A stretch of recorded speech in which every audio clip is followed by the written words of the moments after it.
بسم الله الرحمن الرحیم. قدرمندو لیدونکو اوریدونکو او ګرانو هیوادوالو، سلامونه احترامات مې ومنئ. لومړی له هر څه څخه د مخه دا هیله لرم چې ما د معذرت ومنئ چې ما د 2 او 3 ورځې ونشو کولی برنامه تاسو ته وکم د ما خپل ذاتي مصروفیتونو په اساسو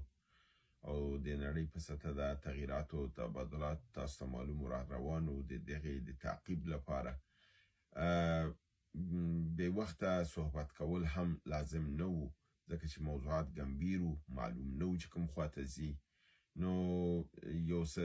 دمه ورته ورکړله چې تر څو په موضوعاتو باندې سړی په ښه توګه پوه شي او په هغه صحیح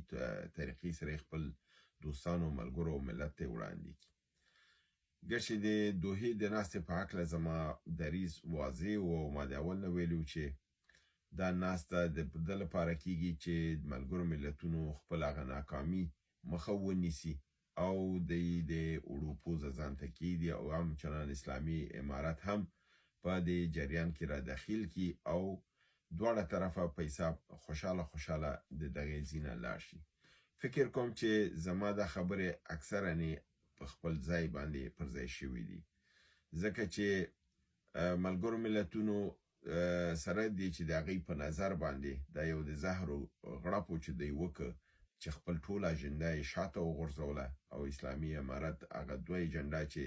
د بانکي سیستم او د مخدره موادو مسله وه دی په میز باندې کېښودله او محض په همدغې باندې بحث وشو. خپله د ملګرو ملتونو هغه لویه اجنډا چې وه چې د ښځو حقوقو مسله وه، د ښوونځیو مسله وه، همدارنګه د ټول شموله نظام مسله وه، د فریدون غلو د راپور په اساس د استازي تعینولو، دغه ټول مسایل هغوی دغه ناسته کې تاسو کتل چې نه وو، دا ټول حذف شول. یعنې هماغه زما یو پیشبیني چې تاسو ما کړې وه چې په ظاهر خو د 1-2 خبرې کوي، خو زه فکر کوم د ټولې خبرې منلي او معلومه شو چې د ټولې منلې وې، هغه هر څه مسایل شاته کړل او صرف د اسلامي امارت په اجنډا باندې د خبرې وکړي.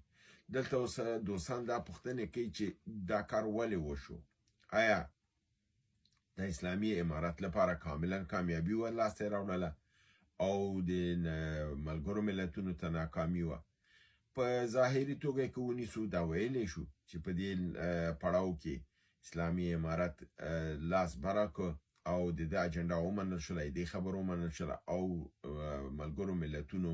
په کامله او په ټولنیزه توګه ناکام شول. مګر که چیرته بیا په سیاسي او تخنیکي لحاظ سره ورته وګورو، موږ تاسو ګورئ واضح معلومیږي چې خپله د دې هغه استازي وی او روزمری کاردیلو چې د ملګرو ملتونو د سرمنشي انتوني ګوتریش مرستیاله ده او د دې ناستې مشري کوله، هغه دا ویلي چې موږ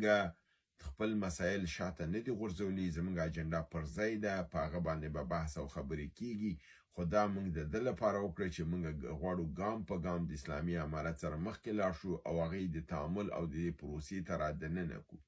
او په ضمن کې دی ویلي چې دا یو زموږ اصولي کړنلاره وه چې پړاو په پړاو غاړو ته او د پایلو او د ژمنو څخه په څرګنده درک سره تعقیبوو. موږ لا هم د دې بهیر په پیل کې یو. یعنې دا وایي چې دا شروع ده، موږ اسلامي امارت را دننه که نظام ته پسته به بیا موږ خپل لکه دا ځلې دوی وایي چې موږ یعنې خپل زهر ګوټ کړل او خپل ټول اجنډا هم شاته کړه او اسلامي امارت هم خوشحاله کړ او د هغه اجنډا بل ځلې به اسلامي امارت مجبوریږي چې که فرضاً د دوی خبرو ته غوږ کېښودل کېږي، دوی به هم د نړیوالو خبرو ته بیا غوږ دي او هغه کې دوی وایي چې د ښځو مسله موږ بالکل شاته نه غورځوو، په دې باندې به بحث کوو، د استازي تعینول دي په هغې باندې به بحث کوو. او داسې ښکاري چې دا خبره دوی اوس کوشش کوي چې چون دا مرحله د ناکامۍ نه بچ کړله او دې ته یو نوی ژوند یې وبخه، نو دا به 4م پړاو هم لري، 5م پړاو به هم لري. اوس به بعداً دوی بل اعلان کوي چې بله ناسته به د دوحې یا د دوحې په عوض په کوم بل ملک کې په کم تاریخ باندې به وي او هلته به اجنډا صحیح، بیا به په دغې خبرو باندې بیا جنجالونه او خبرې به روانې چې بیا که چېرته اسلامي امارت بیرته په شا ځي او په بله ناسته کې د هغوی اجنډا بیا نه مني، نو دا کم پیشرفت چې دا ځلې شوی دی دا به ټول بیا صفر سره برابرېږي. او که چېرته اسلامي امارت خپل دغه لاسته راوړنې چې دا ځلې دوی لري لکه ذبیح الله مجاهد چې ویلې چې ژمنې وشوې چې بانکي او اقتصادي برخو کې به محدودیتونه لرې کوي او د افغانستان د هغه کنګل شوي زیرمو په هکله باندې به اقدامات کیږي. نو دا چېرته که دا خبره وي او دی دا یو لاسته راوړنه ګڼي، که چېرته دی د نړۍ سره بیا مخکې ځي نو دی به د نړۍ یو څه بیا مني. نو په دې رقم سره تعامل خو په همدې رقم سره کیږي. که چېرته فرضاً دی بیا بیرته خپې اړمې کوي چې نه مونږ خو نه پخوا منلې نه اوس منو، دا کوم شی چې لاسته راوړي دا د لاسه ورکوي، بیرته صفر ته تقرب کوي. نو د لپاره چې صفر خواته لاړ نشي دی مجبور دی چې یو څه ومني. په دې ناسه کې مثبتې خبرې هم وشولې. په دې کې د ضمیر کابلوف د روسیې استازي وویلې چې د افغانستان د بانک کنګل شوي زیرمې باید آزادې شي. دا یو مثبته خبر وه.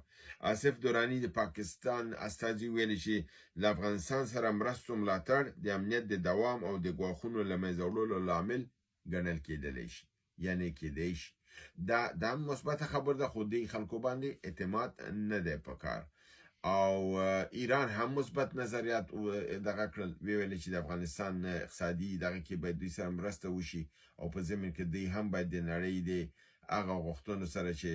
د نظام په هکله دي او د ښځو په هکله دي کې باید هم مثبت قدمونه اوچت کړي. ټام ویسټ ویلي چې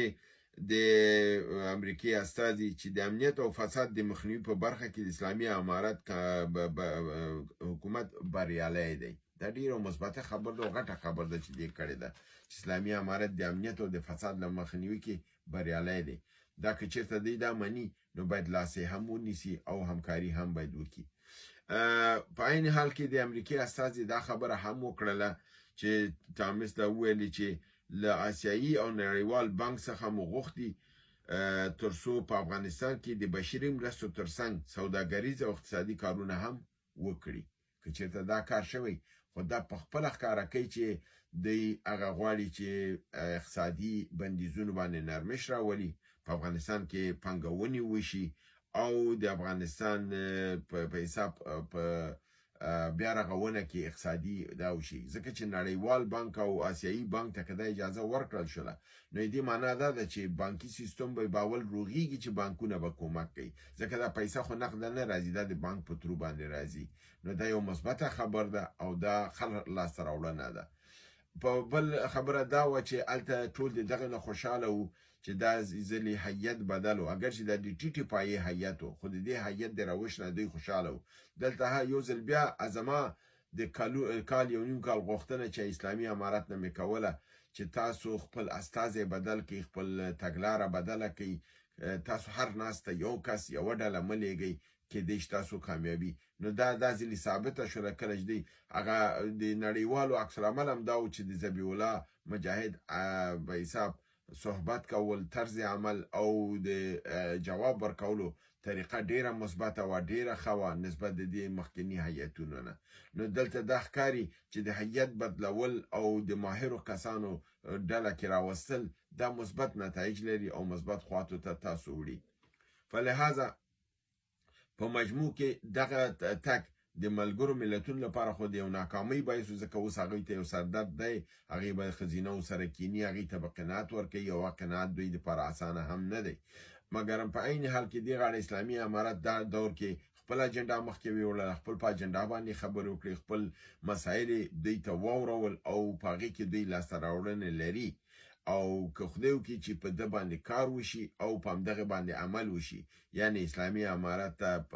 پانګونه وشي، دلته بانکي سیستم ښه شي او زیرمې خوشي کړلی شي او د رسمیت پیژندنې خواته د تعامل خواته مثبت قدمونه اوچت شي. دلته یو بله خبره چې د خوشحالۍ د هغه دا ده چې پرون هیڅ موږ یو خبر اورېدلی دی چې وایي چې 400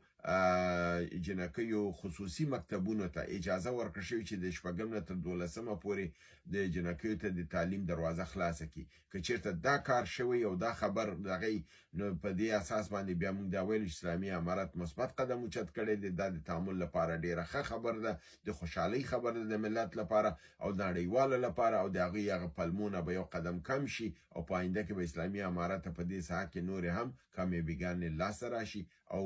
د افغانستان به مثبت خواته لاړ شي. خدای وکړي موږ برنامه وګورئ، خوښه کې دوستانو سره شریکه کړئ. مننه د لیدو څخه.